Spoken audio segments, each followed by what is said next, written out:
Welcome back to my channel, ladies and gentlemen, and more specifically, welcome to this brand new 2025 Aston Martin Vantage in a special green color.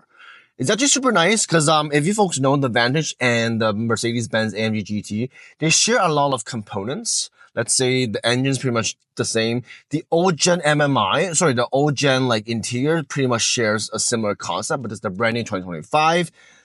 Aston Martin has actually did their own thing. So if you folks are interested, let's go for a quick drive. So without further ado, let's turn this 2025 Aston Martin Vantage on. So before we do that, there's actually a secret way to actually turn on the exhaust. Instead of just pressing the brakes and pushing the start button, you do the same, but you use the left hand, hold the gear shift. That sounds so much better. Okay, first impressions. Interior-wise, super duper nice. All leather interior. Nothing feels plasticky. There's just really cool carbon fiber interior. It's really nice. Nothing feels cheap. Everything feels infused, right? It's not like an afterthought. There's no tablet at the front. I really love this idea of touchscreen and buttons. I feel touchscreen for Apple CarPlay, that stuff, that's fine. But I feel for temperature-wise, for the exhaust button, it's more better that I can actually physically press something. It gives it more like a racy feeling, and everything that you touch, it's like a really solid touch. It's not like flimsy or anything like that. So first off, let's take it for a nice cruise, and then we can go to sport mode, but just for now, it's gonna cruise for now. So for this one, it's starting at around 380 Canadian. So main competitors would be the Turbo S, AMG GT. This one will be around 100K more, give or take. So it's really nice for us to actually go through this test drive to see if this is actually worth the price difference. Okay, first off the bat. For a sportier car, I love the suspension. It's stiff, but not too stiff. More of a GT feeling. I love the visibility. You can still see everything is spacious inside. You can still hear me talk. You can still have a really nice conversation. You won't be screaming at each other.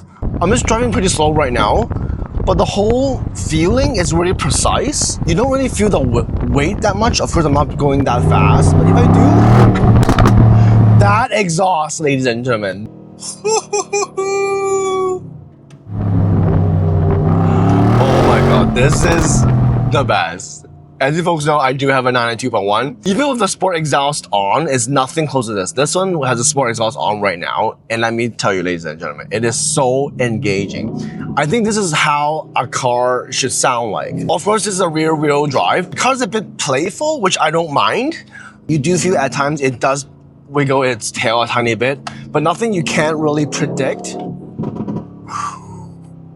That exhaust, ladies and gentlemen, the best.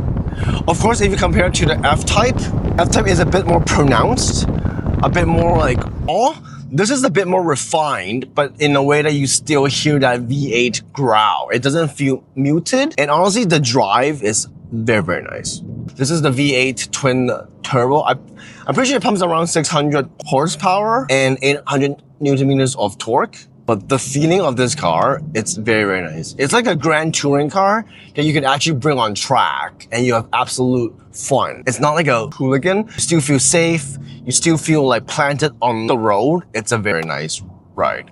Honestly, it's such a livable super sports car. I love this silhouette. It's got that really nice grand touring coupe look. Even on windy roads like this, I don't feel the car tipping or moving along one direction. No, it's very planted. It's very nice to have. It's just a very agile, fun sports car. Not too playful. Of course, it can be very playful if you want it to be. I think it's a good balance compared to the gigantic F-Type, especially the SVR. The car goes sideways. This is not as planted as a 911. Of course, it's a rear-wheel drive, but it's got good torque. The exhaust sounds amazing, and it's very predictable. It's not gonna put you in harm's way. You still feel very in control. It's a very precise car. It's not heavy as well. Okay, I'm at Sport Plus right now.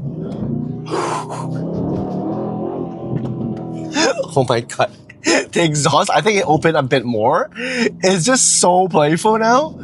I just feel like I have all the instant torque right underneath my foot. It's just an amazing feeling.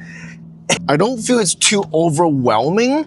I can still hear everything. We can still chat like what we're doing right now.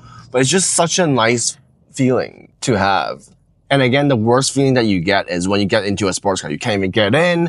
Like the Audi R8, it's like super stiff, super hard. You can't even really talk. This is like, I think, the perfect GT car. If you want something that's a bit more special than the Porsche 911, I really think the Aston Martin Vantage.